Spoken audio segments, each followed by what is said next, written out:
Welcome to RGBA, where we cover technology news, cool gadget, and do product reviews. This is episode number 33. My name is Alexandre Valliere-Lagacé, and I'm joined by my co-host, Tyler Menard. This week, we discuss 1 billion hacks, AirPods, and Rogue One.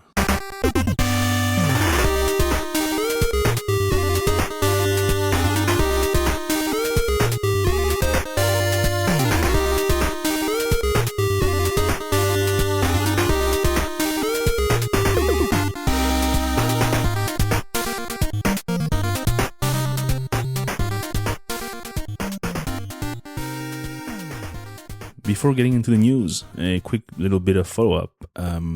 I think it's going to be the third show that I'm going to start with the NIS Classic stuff, so hopefully it's the last one. Last episode, I explained that I realized that there was a big delay in the controls of the NIS Classic. I compared it to my original NES, and there was a delay. So the good news is I found a solution. Something that I knew from a long time, but I totally forgot, and it totally went out of my mind, is that on my TV there's a game mode, which is a supposedly optimized HDMI input that can reduce lag a lot. And I enabled it on my TV. By default, my TV is usually set to the nicest picture possible without calibration done. So this mode was not compatible with that calibration, but in the end it really removed almost everything in terms of delay. So basically now I can play and run and jump, do my speed runs as I was able to do when I was younger. So that's a good news. So now your kids thinks you're good. Yeah, I'm good and I'm good. You're good? Okay, perfect. Okay, so there's a little update also to the Bell TV app. We talked about it a couple of weeks ago that Bell TV, this Canadian television provider, is they made an app for the Apple TV that the app mimics exactly the same thing as the basic not recorder. They sell you the what's it called? PVR decoder, DVR, like the whole DVR system. So the app was exactly the same thing. And what was nice is that you don't have to be on an actual Bell network to have the app working on the Apple TV. You can just connect using your, I think they call them B1 accounts. They're basically Bell logins. And apparently this is no longer working. So I think you had a little update on it. Well, as you might have guessed, if all you need is a login, people are pretty keen on sharing those with their friends. And like Netflix. Yeah, like Netflix, where you can even have separate profiles, so even your tastes are not even messed up. But this time, people were sharing their accounts with friends, families, and everything. And Bell was not so happy about that, I guess. So what happened is that if you share your account, you could have access to most of the channels. Not all of them. Some of them had a little home icon next to the TV show name or whatever. This meant that you have to be on the Bell provided router network. So if you had a separate router, that wouldn't work. Or if you tried that from another house, that wouldn't work. But I would say maybe 25% of the channels were like that. The rest were all accessible from anyone with the username and password. So we did try this just for fun. And I did have access beforehand. But now I tried it this morning and I do not have access anymore. For each and every channel, I get an error message that says I must be on the Bell network for this. Absolutely nothing works? Nothing works. I can see the TV guide, which is super useful. You don't have any TV. I can see the main page and everything. But as soon as I hit a channel or show or whatever, it gives me a warning that I have to be on the Bell network. So basically, no more sharing. It's not weird. It's kind of expected. It was actually weird that it was open at the beginning. Yeah. But what happens if you don't have you don't like the Bell router and you want your own router? But you see, that's what I just thought about. I have another router here, and I forget what's the name of the setting. Basically in the router, you put your Bell username and password. So it PPPoE. The Bell router, yeah, PPPoE. So the Bell router assigns me an IP address. Okay, so your router becomes a device on the Bell network. Yeah, kind of, sort of. Okay. So instead of just plugging my router into one of the LAN ports behind the Bell router. Okay. So that's it for Bell. I'm guessing lots of people are probably screaming with rage now that they don't have access to that device anymore. And I'm pretty sure it's going to raise a number of support calls also to Bell, because many people were legitimately using like an Apple TV in the house connected to another network to view TV, which now they won't be able to do anymore. So I'd have to check for if the Bell iPhone app still works on LTE, even if I'm not on Bell. Probably not. It's probably the same thing. So first news this week, Yahoo reports that 1 billion accounts were hacked. That is not the same as the last time. Now it's 1 billion hacks that are different, probably includes the same as the last ones. And this is pretty bad for Yahoo because everything was shared, including names, email address, phone numbers, date of birth, hash password, using MD5, which is something that you can never revert. And even sometimes encrypted or unencrypted security questions and answers. So this is pretty bad. So hackers now could potentially have your name, your email, and your security questions and your and your answers, and probably even your password. So if you ever used any of those things on Yahoo and on any other sites or service, because we know that the security questions are kind of the same or very similar from site to site, then this would mean that they can potentially use your identity very easily without even calling support or whatever. So this is pretty bad. The only good thing is that every billing and credit card stuff was on a separate server that was not compromised. So this is good news, I would say.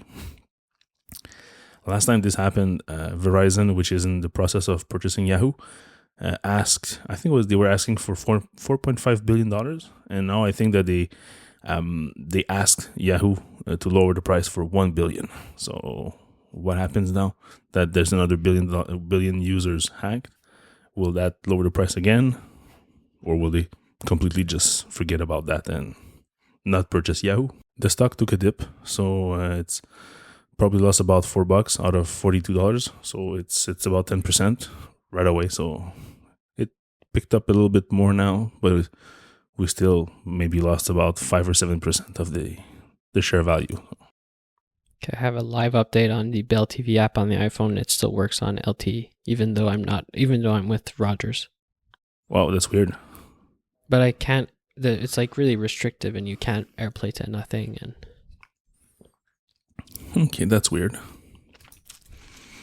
I was expecting that since both Rogers and AirPlay network are different networks, it would work the same way, but I don't know how it works on the App Store. If you can make an app that only works on specific carriers. I don't know what's the policy. You can restrict by country, but I don't think you can restrict by carrier. Yeah, probably not. So it has to work, or it's like the app doesn't. The app is useless. Yeah, exactly. So Apple recently launched the 4K and 5K displays and a bunch of dongles. To be very kind, they reduced the price of all those things. You could purchase the screens with about $300 less than they were before, and many rebates on other dongles and both the 4K and 5K screens. And this was expiring, I think, December 31st.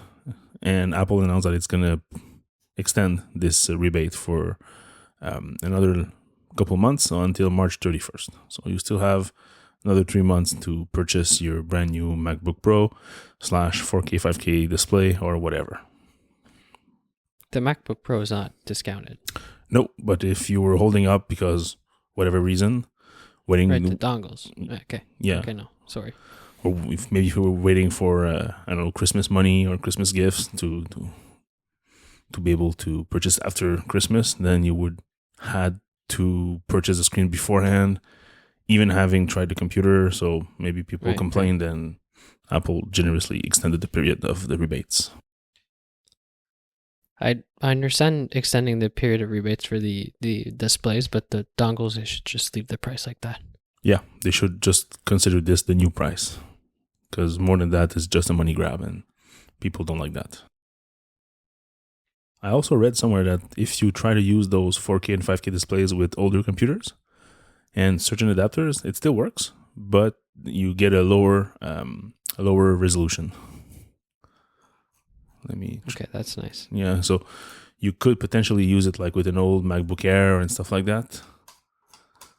Yeah, I've got examples here. So right now you can get the 4K resolution at 60 hertz for the Mac Pro late 2013, MacBook Pros from 2014, and iMac from 2014-15, and MacBook Air from early 2015. This is at 4K resolution, 60 hertz. But there's a special case, which is the Mac Mini, which was released in late 2014, which can get not 3840 by 2160, but 3200 by 1800 at 60 hertz. So it's more than HD, but it's less than 4K. It's 2K or 2.5K. I don't know exactly. 3K. But still, it works.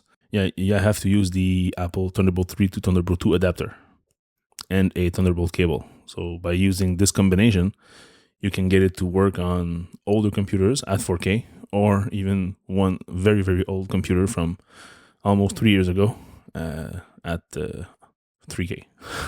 So this week, the first buyers of AirPods, the ones that quickly ran on the iOS app or on the Apple Store to purchase the AirPods, received their units. And that includes, of course, our good friends at iFixit. So as you might expect, they tear it down piece by piece, plastic by plastic, and they reported in a nice little video and all the detailed steps. And I think, just to give you like a big spoiler there, that this is the worst repairability scores I've seen of any product. Basically, it has 0 out of 10, 10 being the easiest to repair. Why is that? Because first, it's not possible to open the AirPods without breaking the case. First of all, so for a repair, it's not so fine, and there is no screws whatsoever. It's all glue, and glue. So basically, they use all kinds of cutting knives and X-Acto knives and even a Dremel just to get inside cases. So basically, you buy the AirPods, they look nice, they work nice, but if they break, forget about replacing them. You'll probably just have to replace them with completely new devices. This was kind of expected because the quantity of technology and the small size of all those components make it pretty impossible to just snap them together and have them fit in nice little AirPods. So I'm not surprised that you have to cut your way through to get to the insides. I was just hoping that maybe a few parts, like maybe the microphones, would be able, to unscrew them or something, just so that you can clean them up a bit. But it looks like everything is glued to that. And you weren't able to service the old EarPods either. Yeah, but at $30 we understand. But at $159, you were expecting maybe not to have to replace half of them every time,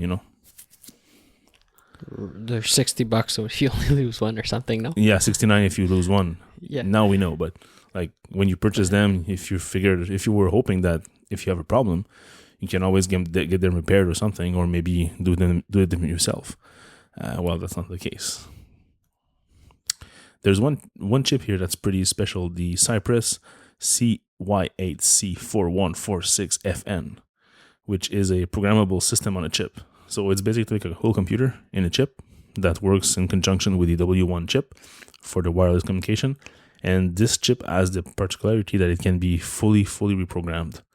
So I'm not sure if that's the reason why there was a delay.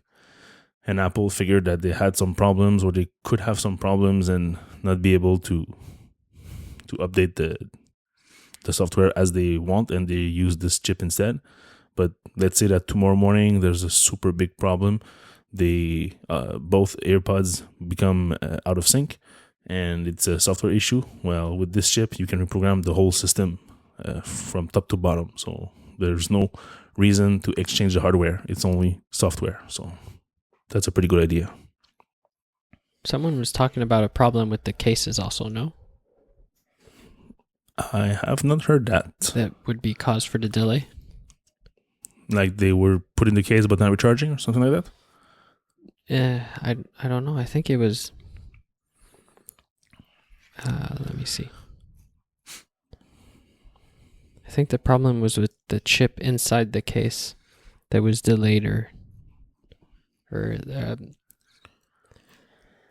constraint there, like supply constraint or something. Okay.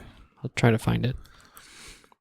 In terms of case, it's pretty awesome, the quantity of components in that little case there.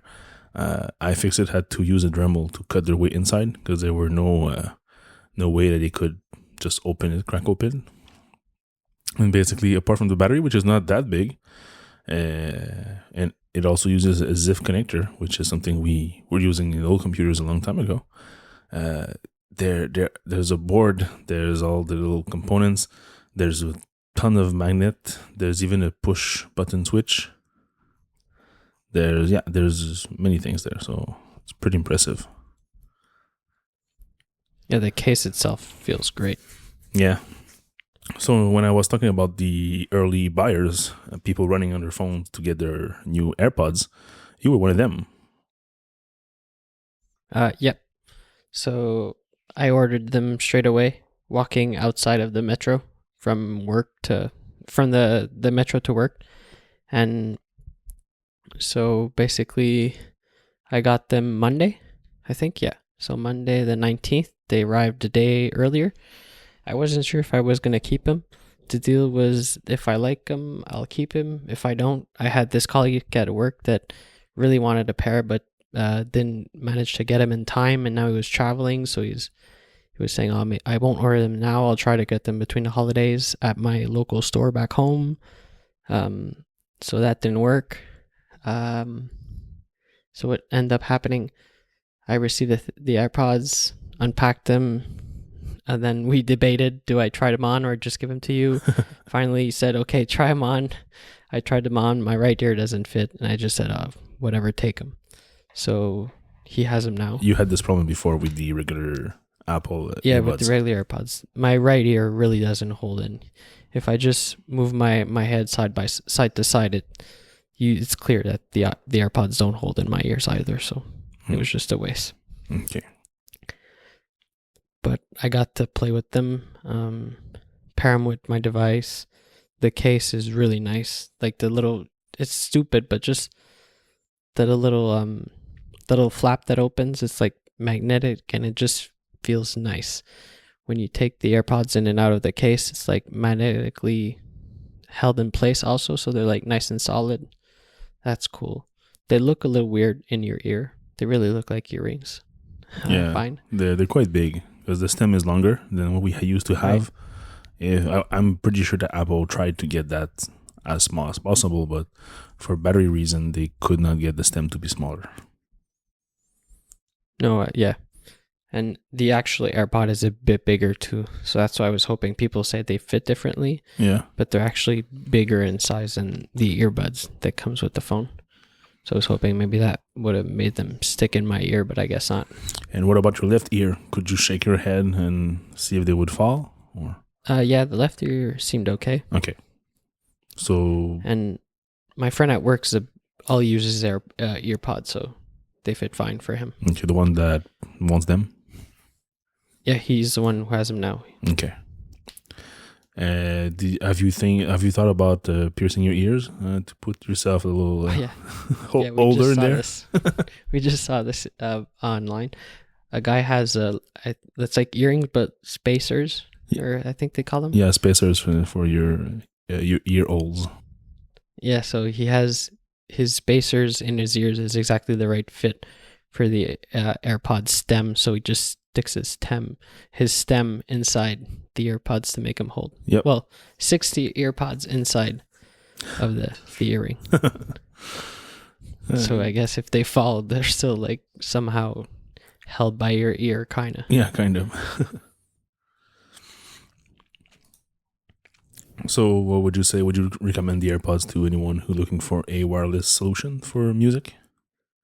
I think so, yeah. Especially if you're all in Mac, iPhones, and all that. They really work well, like switching devices and all that. Yeah. And also, how do you call take him out of the ear just for it to pause so you can listen to what people are saying around you is really nice. Yeah, that's pretty smart. Yeah. Volume control would bug me, I think, a little bit. Yeah. Because when I'm walking around or just in public transport, I have to adjust my volume. I find a lot, but maybe I just get used to blaring the music in my ears all the time. Yeah, you still have your watch for that, but I understand that but it's kind of clunky. Tapping it for pause and probably like triple tap or something. There could be a way to do it instead of you calling Siri every time. So yeah. Yeah, in public you can't. Well, you can talk to Siri. You don't want to be that guy. Yep. I guess it's something they can add in the software updates. You'd hit on or even like the seek there to like, especially when you listen to podcasts, double tap to go forward and triple tap to come back 15 seconds or 30 seconds, whatever you have in your settings. Yeah, that's what I'm thinking that I would miss the most is really this fast forward or backward feature. But yeah, then again, when you hit on a thing, it's going to come out of your ear, so I don't know. Okay, where is that little touchable space? Is it like near on the stem or is it closer to the top? It's the whole thing. The whole thing? The whole thing is just, yeah. Okay. I guess it's with the accelerometers and all that. They can see when they're getting nudged. Okay, so it's not a tactile surface. It really is the whole thing. No, it's not touch or nothing. It's not, no. Okay. There's a little button not in the case, on the back of the case. So it's so you can pair it with devices like your Windows PC, laptop, okay, or Android phone. It's basically the Bluetooth Discover Me button. No, I don't know how they want to call it. Yeah, the pairing button. Yeah, exactly. The same one we have on other headphones. Okay. There's a little LED inside the case also to tell you the status of the battery. Yeah, that's pretty nice. On one side, Apple removed all the LEDs from the charging mechanism for the new MacBook Pro. On other side, on iOS, like this, they have battery indicator, they have widgets, they have indicators on the case. So, yeah. Sometimes I feel like people working on some device at Apple understand usability of products, and people don't get it at all. And I don't know if it's the same person or if it's different groups, but it really seems that they're not in line with what we can say like the standard of usability, and that gets on my nerve pretty much. Yeah, like the internal departments don't talk to each other enough. Yeah, because like on the Mac they remove stuff. On iOS they keep adding the stuff that was loved so much on the Mac, but now it's not there anymore. So it's like not in line. It makes no sense to me. But it's a really nice overall device. Like the whole thing is really well made and really feels old school Apple. I don't know. It makes me think about the first iPod I got. I don't know, because it's white. Maybe it feels like that. It feels nice in the hand. Well, what you're feeling is exactly that. It's a feeling of this device is well thought of and great for usability, and it's a pleasure to use in every kind of way, which is not always the situation with newer Apple products. There are sometimes stuff you are used to that you cannot do anymore, or there are limitations to either hardware or software that prevents you from getting that same feeling you had a couple of years ago when you were unpacking your Apple device. Yeah, also on the box, it's a simple white box, but there's 2 AirPods on the top, and they're like not embroidered, but embossed. Embossed, yeah. So it's just a nice little touch. Yeah. The box is obviously nice, but just the embossed on the top, it's really cool. Nice. Speaking about Macs, Tim Cook assures employees that they are committed to the Mac, and that new Mac desktops are coming soon. So, following his meeting with Trump and other company CEOs, Tim Cook emailed the company employees saying the reasons behind the meeting, and basically that either if you're for or against whatever Trump says or do, you better be there so that you can at least try to guide or react or oppose, as opposed to not be there at all and just complain and not have a participation in the decision process. So, and he also says that he's committed to the Mac and there are new devices coming. So hopefully this means new iMacs, new Mac Mini, new Mac Pro maybe, or maybe that's just in my head. But yeah, hopefully there's something new coming up in early 2017. Yeah, I think this is what's in Bloomberg. So it's Mark Gurman. Is it? The initial report. This is the new Mark Gurman. Instead of breaking news on the MacBook Adorable, he's reporting stuff about Steve Jobs. Not Steve Jobs, about Tim Cook and what he says about MacBooks. He's back from the grave. So there's a new record in town. For those following up, Pokemon Go was quick to reach the 25 million downloads on the App Store. I think it took like 11 days. And now there's a new winner for that little record, and it's Super Mario Run. It reached 40 million downloads in 4 days. So we don't have the day-by-day numbers. So let's say that Super Mario reached it in less than 4 days. So it's been downloaded a lot, and it's been played a lot. Personally, I've played it a bit with it, and I really like it. I'm not one that can be affected by the always online features, because in Montreal, and even in the subway, we do have network connection. So basically you can easily launch the game, play the game, and there's going to be no interruptions. But I do understand that for other people, especially iPod Touch users or iPad users, that can be a big problem. Yeah, that's what I was thinking about. Like, say your kids that have iPads and iPod Touches, and you go on a road trip, you have to share your connection with the kids just so they can play Mario. Yeah, but hopefully it just phones home quickly and does not consume lots of bandwidth. So it shouldn't affect too much your battery life, but still it's a little pain to just set up every time you get in the car. You have to set up the personal hotspot for the kids to play Mario. Yeah, but that's not the worst thing, I would say. This is the lesser of two evils. The worst thing that this game has is if I purchased it and I have my family sharing plan, this game is not shareable in a family. Which means that if I have my copy and I paid $10 for it, then my kids will also want it. And I've got 3 kids, so each of them with their own device. That means 3 other purchases of the same game with the same $10 in that purchase. So basically, you have to buy the game for each device. Right. That's because in-app purchases are not shareable on the family plan, right? Not sure about that, because no, they talked about it on Connected. Yeah. Okay. Well, because you can share purchases, you can't share in-app purchases.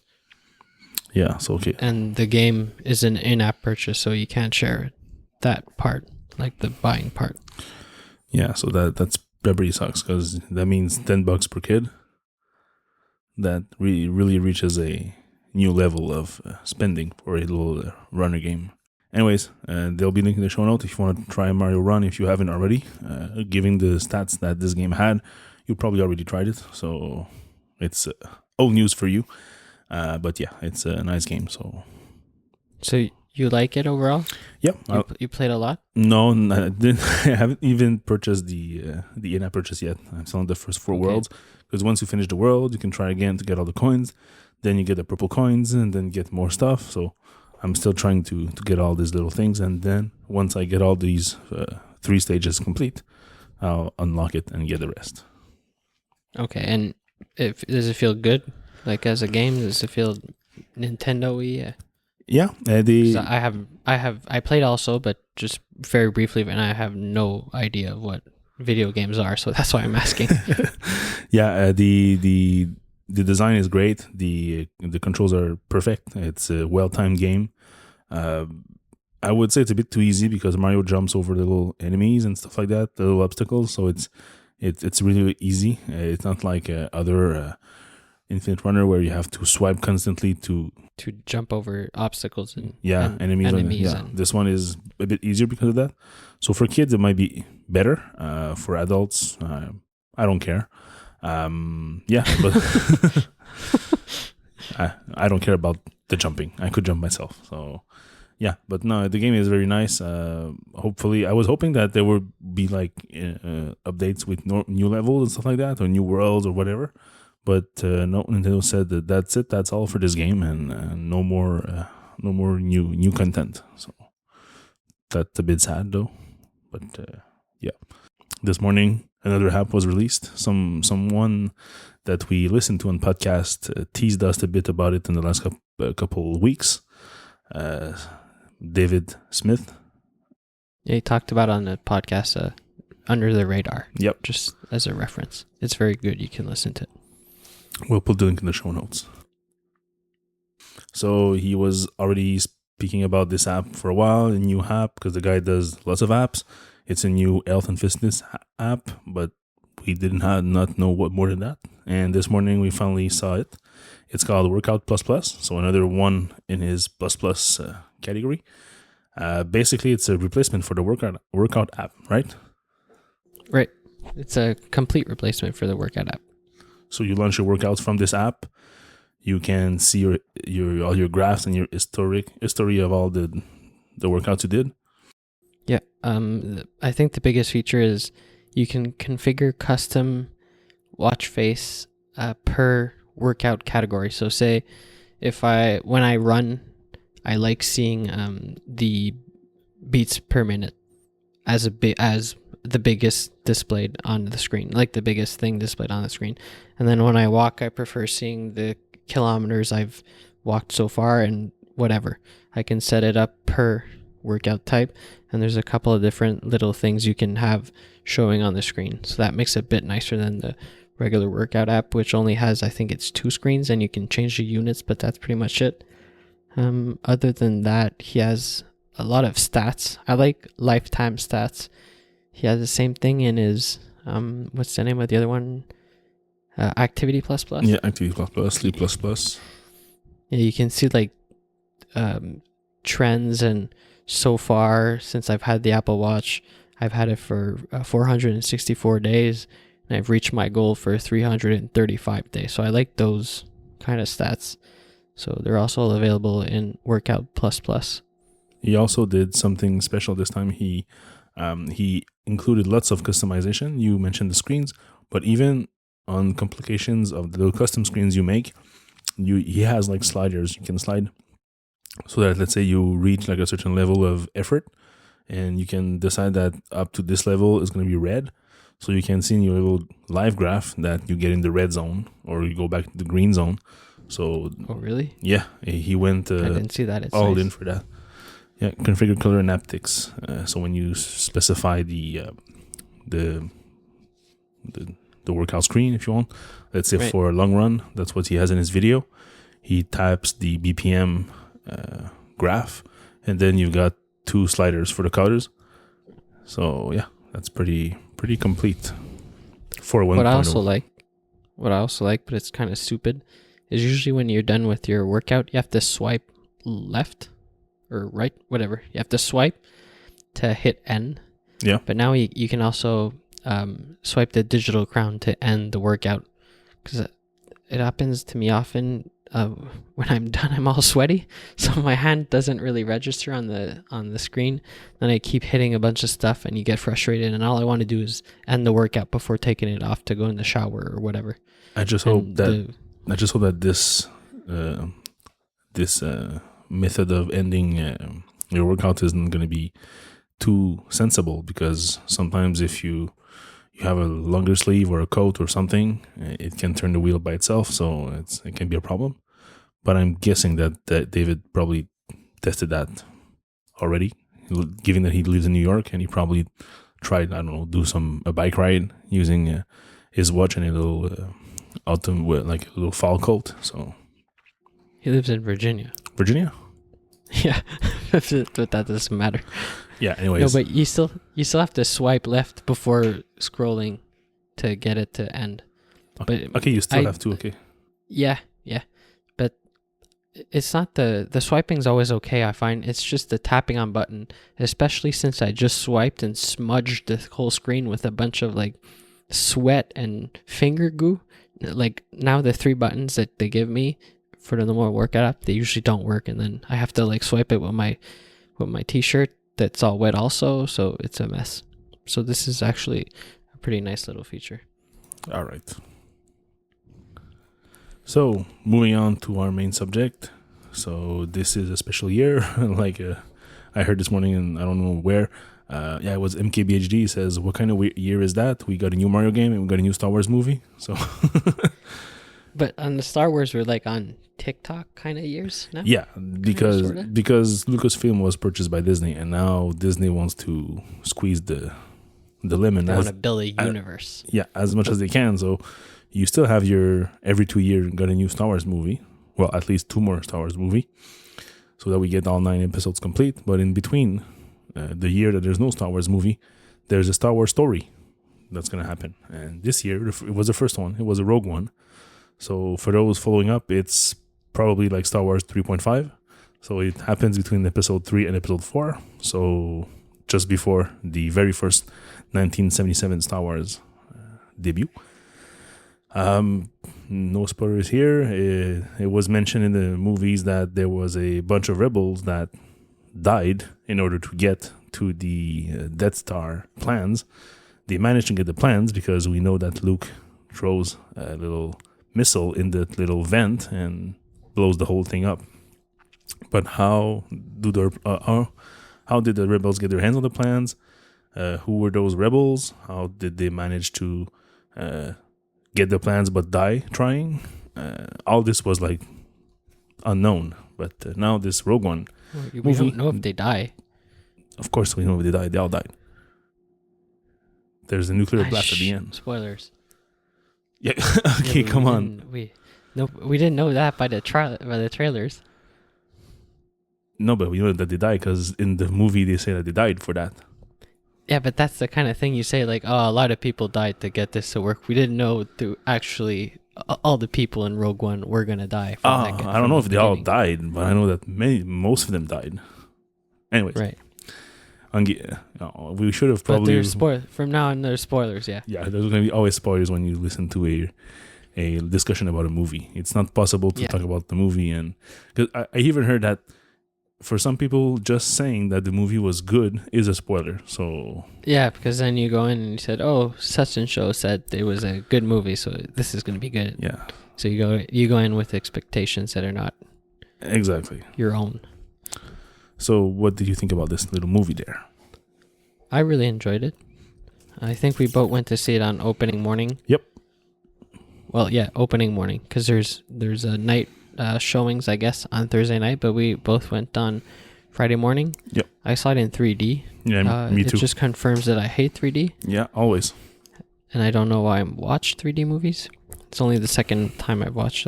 The other one was the previous Star Wars. Sometimes, depending on the theater, you don't have a choice. Right. But especially when they come out, usually you don't have a choice. Yeah, because they charge you more. Want to do reserve, yeah. And if you want to do reserve seating too, you need to go 3D. You don't have reserve seatings for the normal 2D. Well, in my theater. Yeah, it's the same thing everywhere. Yeah. So overall, I liked it. I'm not super critical. It was a good movie. And that's pretty much it. Yeah, I liked it too. First impressions? Yeah, I really liked the movie. It's different. I knew going in that this was not a Star Wars movie. It was a Star Wars story movie, so I was not expecting the full stuff that we are used to see in Star Wars movie. Jedi's, Force, lots of politics. And so I was kind of like open-minded when I got in. And I was not surprised to see something different, meaning that a lot more main characters. Yes, of course, you follow Jin all the way, but there's a lot of these, let's say, the supporting actors, which are much more than just supporting. They have they are much more than just supporting actors. They have like a large role. They have a legitimate role. Yeah, inside the yeah. movie. They're not just there. Because They have a story and everything. They're part of the story. yeah, and if you remove any one of them, the story would not unfold the same way. So it's not just like some bystanders that are just shouting or whatever. So they really have like a active participation in the movie. So that's fun. It's not just one or two main actors. It's 5, 6, 7, 8 actors. That's great. There's a lot more wars in Star Wars as there were before. So lots of spaceship battles, and if that's the kind of thing you like, you'll be served. I really love it, so it's super great.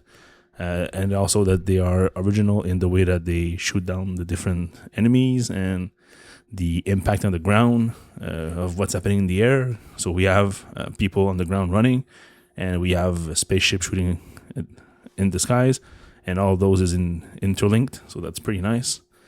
We also have different scenarios, not scenarios, but sceneries. We are used to Hoth on the 5th movie, but now it's in like a tropical setting, so it's different, and that's nice. Basically pretty nice. There's only one thing that really bugged me, and I know what you're gonna say. Yeah. Our Grand Tarkin made of a CG, so computer graphics.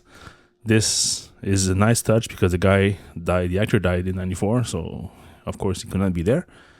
But but instead of like using like images of old movies, they totally reimagined him in CG.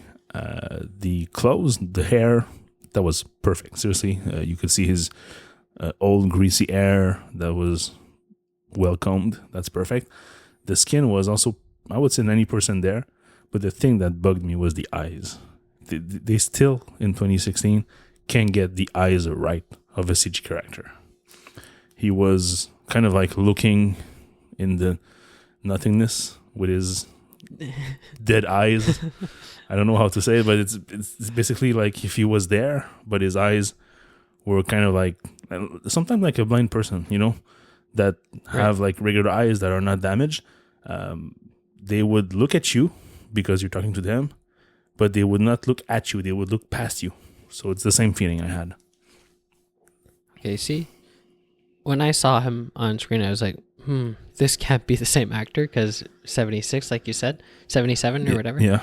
But then I just said to myself, oh, they must have found this guy that looks almost exactly like him, and they just put makeup on him and put like a face mask or something, and I found it looked fine. And that's from the couple of guys we went with, we all had the same impression. Nobody went super geeky like you and said, oh, why is his eyes weird? I felt it was fine. Yeah, because I've watched a bunch of documentaries on Star Wars, and a long time ago, I remember, I think it was even in the box set of the first 3 movies on VHS, that there was something about Grand Tarkin, that he was still alive for some of the extras, but during the production of the cassettes, he died. So there was like kind of like a in memoriam of the actor, so that they just like they continued the extras without him, and they were referencing that he recently has died. So that kind of stuck with me. And now seeing him on screen, I say, wait a minute, he looks as old as he was like 40 years ago, and that does not work. 76, yeah. 77. Yeah. So, and then one thing that I liked is the way that the movie ties in to the beginning of the episode 4. So that was perfect. We got the plans. We launch a shuttle with a bunch of rebels, R2-D2 and C-3PO and Leia, and then we see Leia handling the plans, and then we see Darth Vader come in the shuttle. So it really ties in exactly at where the movie starts right after that. And Leia also, which is not as young as she was. She's not 19 anymore. So so basically she had to be remade in CG. And that one was bad. I'll admit that one was pretty bad. She looked all shiny and weird. Yeah, that, and because she had more movement Then Grant Tarkin. Grant Tarkin was like basically standing straight. Straight faced. Yeah, straight face, standing straight, hands in the back, as he was in the previous movies. But Leia was crouching, then standing up, then turning around. And when a CG character turns around, the eyes have to go from looking at nothing to the subject. To looking at nothing but in a different direction. Exactly. And then looking at the subject that's in front of her. And that was total fail. So yeah, the eyes again. I'm not sure about the clothes because I think at this point I was focusing way too much on the eyes. Should probably watch. I'm probably gonna go see it again, and because I want to see it in 2D and still in the theaters and everything. But yeah, now I can't because it's gonna be ruined by all this eye talk. It's all I'm gonna be looking at. Yeah, but you were gonna notice anyways because what I did during the movies, I removed my glasses just to see without the 3D effect. I know, but I mean, I didn't notice last time. Okay. But now at the second rerun, when I'm gonna watch it, all I'm gonna look at is the guy's eyes. And you'll see Alex was right. I know, but I don't want to. Yeah. Everything is perfect now in my little head. Yeah. Do you think we're gonna see those characters? Maybe because there was a lot of importance put into the. We can't see them again. They're all dead. No, I know, but let's say in Star Wars Stories 2, like I think there's a rumor that says it was gonna be Han Solo's early career life. Right, Han Solo and then Boba Fett. Yeah. So do you think that we're gonna see who are the guys? The Whims, something. The two guys that are strong with the Force. The Force is with me. They were Chirrut. Yeah, they were. Chirrut is Donnie Yen's character. Yeah. And then the other guy's name is Bonhi Rock. No, that's the other guy. Anyways, these guys, they were the guardians of Baze. The crystals, and they supposedly have a very important role in all the mythology of Star Wars. So perhaps if we go back in time and we go to a time where Han Solo was young, maybe they would be even there and maybe have an even more important role. Anyways, so yeah. I also really liked Darth Vader. Yeah. I liked his bachelor pad.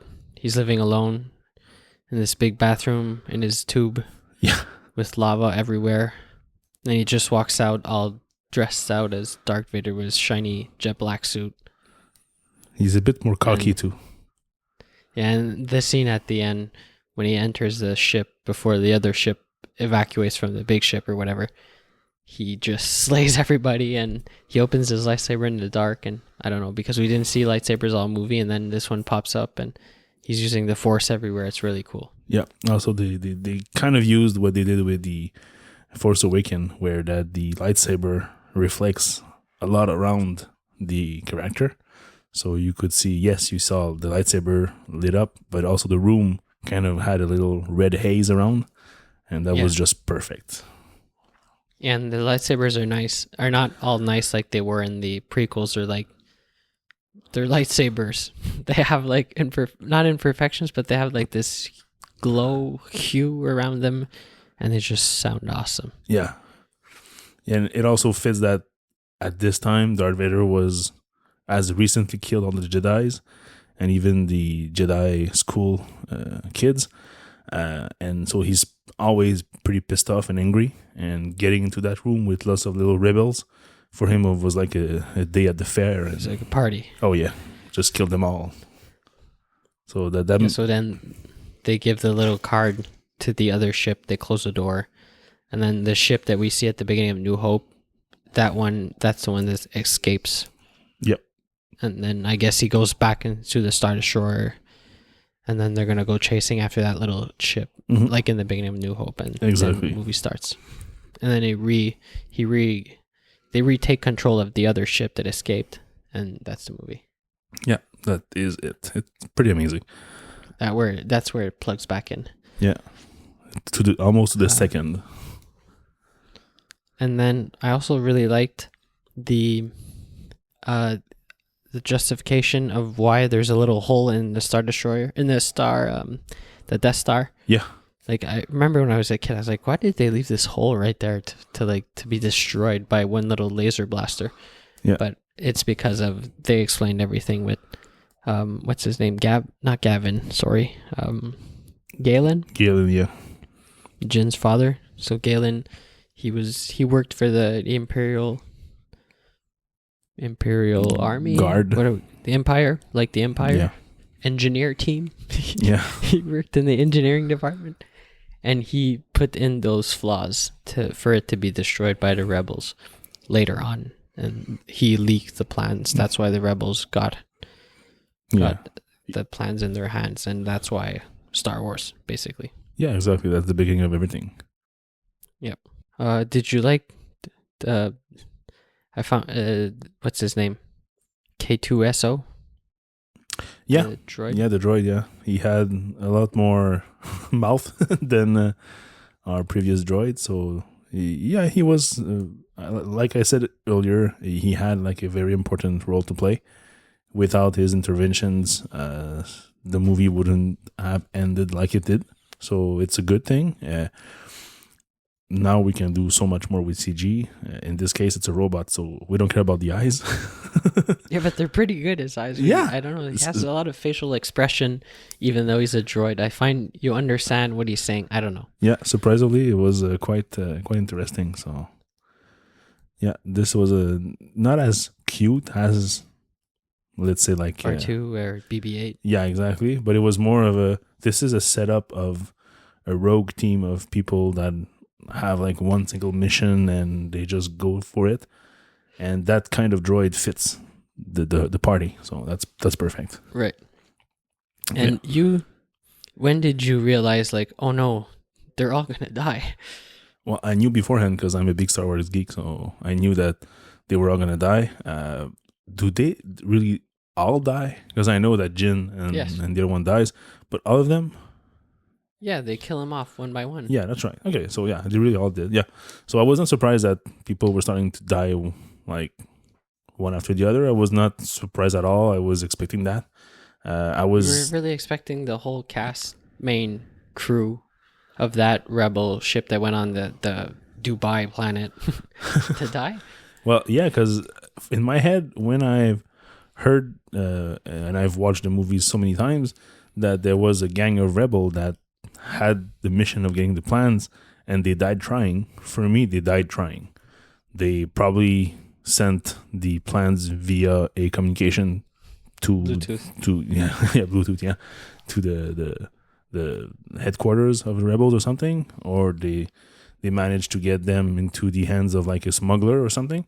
But in my head, it was clear that the rebels died trying. So they succeeded, but they died. So okay, I didn't think they were all gonna die. I just thought someone would die. Yeah. Well, if that would have been the case, we would have known about these rebels that are now generals or something because of their actions, and that was not the case. So, yeah. Anyways. So, that's it for Rogue One. So, and that's it for episode number 33. So you can find the show notes at rgba.fm/33. You can follow me on Twitter. I'm Vallier, VALLIERES. And I'm Tyler Menard, TYLERMENARD. So that's it for this week. And we're going to try to do one more episode probably during the Christmas vacation. Depending on our schedule, we're not sure if it's all going to fit, but we'll see. If not, we'll see you in January. So have a nice week. Have a nice week. And happy holidays. Happy holidays. Jingle bell, jingle all the way.